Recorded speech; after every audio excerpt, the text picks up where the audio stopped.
好啦，咁我哋睇一睇咯嗱，繼續2008年呢一條咧，其實講緊話第9條啊，就會係得25%，即係1/4人係中嘅啫，咁即係同你撞係冇乜分別㗎。咁我哋睇一睇題目到底搞邊科咯喎。嗱，呢一條係一條好簡單嘅樣嚟嘅，就係講緊條 quadratic equation 啦，二次方程啊。佢想問下你 B 同埋 C 到底係啲乜嘢？咁好多人咧一開始錯，其實都會錯啲咩咧？咁我估一估啦，就係 C 咧，其實佢個樣係似喺下面，就係話佢係一個 y-intercept 咁嘅樣，因為你平時睇開呢一隻噶嘛。y 等於 ax 二次加 bx 加 c 咁樣係咪？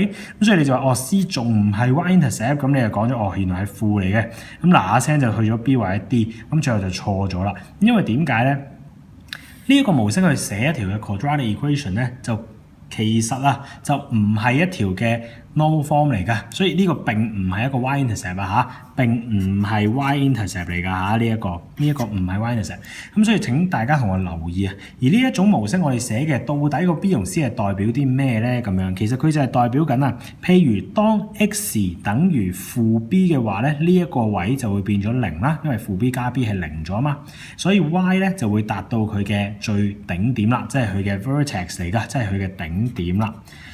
咁如果去到話頂點咧，呢一點就會係負 B/C 係咪？負 B/C， 咁所以你就會睇啦，其實個代表就係話呢一點嘅 y coordinate 同 x coordinate 分別係呢一個啦，亦即係話負 B x coordinate 就會喺 y 軸嘅左手邊，即係佢係細過0㗎啦，呢個係第一件事啦。第二個就係話 C 就係佢嘅 y coordinate 係喺 x 軸上面，所以係大過0，亦即係 C 大過0啦，係咪？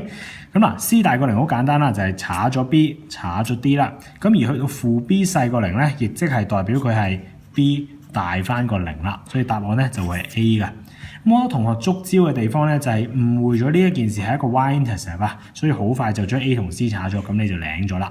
咁所以咧，大家同學請留意咯，就係分別有呢個嘅 normal form 啦，同埋呢一個嘅 vertex 嘅 form 嘅，就係將負 B、C 去到代表佢嘅 vertex 頂點嘅，得唔得？